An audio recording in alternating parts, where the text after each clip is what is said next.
Hey guys, Ian here with Ian's Random Reviews. Well, today we're going to be taking a look at the SMTAV PTZ, or point tilt zoom camera. I purchased this on Amazon a little while ago, and we're going to be taking a look at the overall build quality, of course the image quality, and of course answer the big question, is it worth your money?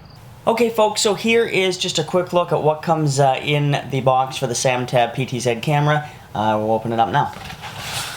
So I've had this box open before, of course, but this is exactly how it was packed in when I got the camera. So here's just one of the boxes that comes with it. Just open that up. Has a cable there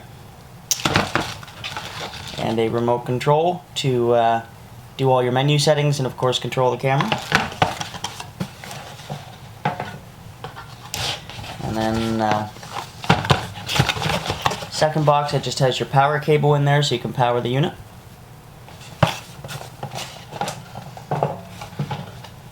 And then we'll take this foam off and then we'll carefully lift this out and I'll bring it down here for you all to see. This is exactly what the camera looks like. As you can see, has almost like a nice brushed aluminum look to it. Very nice looking camera, and we'll look closer at it in the next clip. Okay folks, so here's just a closer look at the SMTAV 30X optical PTZ camera. I have it hooked up to power now. It's just sitting on a tripod, but I'm going to move it around with the remote just to show you kind of how it moves and how it looks. So it's on slow pan right now. As you can see, you can move it around. You can move it down.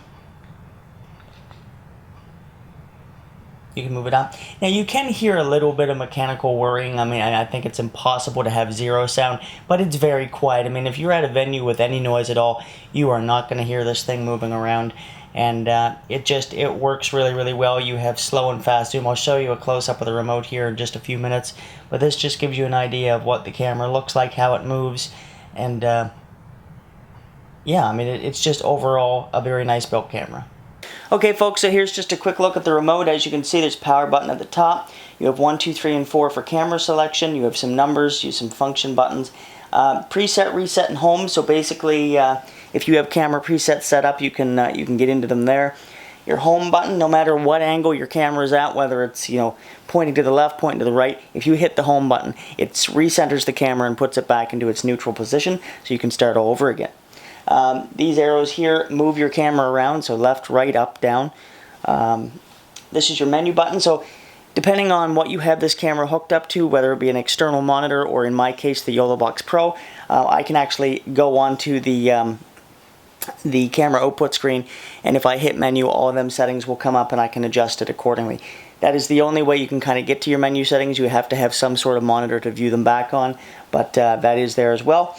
You have your slow zoom in, zoom out. You have your fast zoom in, zoom out. So depending on if you want a cinematic zoom in or if you want to quickly go from one subject to another so you can quickly switch into that scene, you have that option to do so. Just a few other ones down here.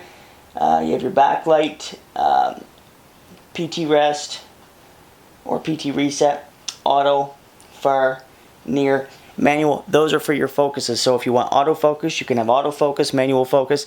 You can adjust those all how you like, and depending on how you like your camera setup, you can do whatever you like to whatever suits your needs and your camera setup. So that's just a quick look at the remote. Alright guys, so here's just a quick look at the back of the camera. I wanted to give you a quick look. So you have line in, CVBS, 30X, that just tells you that it's 30X optical zoom. You have your LAN, so if you want to run these through IP, you can. So the main ones I use, of course, is HDMI. You do have SDI as well, so if you want to do long cable runs, you can do that. You have your RS-232Cs in and out. You have your external USB. I'm assuming that's for potentially power. I'm not exactly sure. You have your on-off button. This is, of course, your DC 12 volt. That's where you power it, plug it into the wall. And you also have your RS485. That is where you put in a controller. So some of the newer controllers, I'm assuming they plug in a different way, whether they be wireless or USB. Some of the newer, higher quality ones, of course, would be different. But with the controller I have, it's more built for security cameras or CCTVs, and it has this RS kind of input. So You basically just put one of them small little half red, half black wires, put it in, plug it in, and your controller automatically starts controlling your camera as soon as you have it set up and talking to both systems. So this is just a quick look at the back of the back of the camera. It's very straightforward and just gives you an idea of what's all with it. Again, I only use the HDMI and the RS485 primarily, but there is those other options there for setting this up for whatever you're looking for. All right, so here we are in the camera settings where you can see you're in exposure. You have all your different modes: backlight, gain limit, anti-flicker. We're going to go out of exposure into color now. As you can see, you can go into different modes: outdoor, indoor. You can adjust your saturation, your hue. So you can, depending on if you're outside or inside, you can adjust all your different settings to make sure that your colors and everything matches. In image, you can go to luminous, contrast, sharpness, black and white mode, and then there's different styles as well. So you can see that just some slight adjustments really help with the color and the output of the video. You'll probably see me pop into frame here in a second with the remote, and just adjusting the styles. You can adjust it to normal, standard, default, what have you. This is the PTZ actual settings, so your autofocus, display, image, noise reduction. You can go and put it on different levels, or you can put it on auto, which I believe I am doing in this clip, and that just adjusts your noise level, I'm assuming, with the actual video quality. Setup, these are just your different languages, your lenses, auto setups. Communication, this is if you're actually set up in with a controller, and that's just basically communication between the controller and the camera. So here it's not pretty, but I'm just showing you some zoom. So I'm roughly from the tree line, I would say anywhere from 50 to 75 feet, could be even 100 feet. I'm not exactly sure, I never did measure it, but you can see just how far this camera zooms in. And even at that amount of zoom, it still maintains for the most part its quality, especially in these brighter green leaves here. That's quite far away, and it gives you quite a nice look there as far as the zoom and just how far it will zoom. So if you were in a room or a venue, no problem zooming into those different areas. The camera's now going to pan up to the tops of the trees, and I'm going to just do a quick zoom in. So as you can see here, zooming right into the leaves, still very good image quality. It's going to start to downgrade a little bit when you get into full zoom, but and that could be just the autofocus, just not focusing in it exactly. But if you had that in manual, I bet you could tweak it even better. But you can see just how far away that is and how much that actually did zoom. All right, folks, so let's talk a little bit about this camera. As far as the image quality, the build quality, and of course the overall functionality of this camera, it's fantastic. And do I recommend it? Absolutely. But I do want to talk a little bit about exactly what it's designed for. So this isn't like your standard camcorder or DSLR where you can pop it off a tripod, take a picture here, a video here.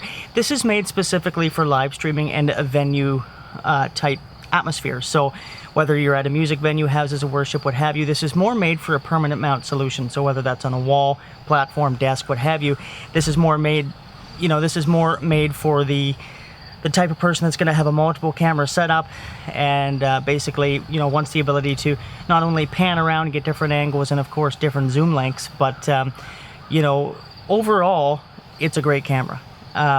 For myself, I use it kind of in the portable live streaming atmosphere. So, as far as what I just said, as far as permanently mounting, you don't have to. I mean, if you have an external power supply, you can use this outdoors at a sporting event if you wish. For myself, I pair it with the YOLOBOX Pro and a few other cameras, and I just wanted something that was a little bit more practical as far as getting different angles. So when I'm doing a live stream, I'm doing it by myself. So in that instance, I don't have the freedom to bounce around 3 cameras, get different angles, constantly move them, and then continue with the show and have, a streamlined show. So basically with this, I can have one static camera. Let's just say it was a house of worship or a sermon or something like that. So I could have the one static camera kind of zoomed into the pulpit. I could have a GoPro or a wide angle shot of the whole venue, and then I can have this. And this here, I can zoom into the crowd, I can zoom into the choir, I can go on different angles, I can have, you know, wide shots, tight shots, what have you. And it's just that versatility of, you know, not having to leave your live streaming switching device and being able to control the camera right next to you and get all kinds of different angles, all kinds of different shots, and it's really good in that setting.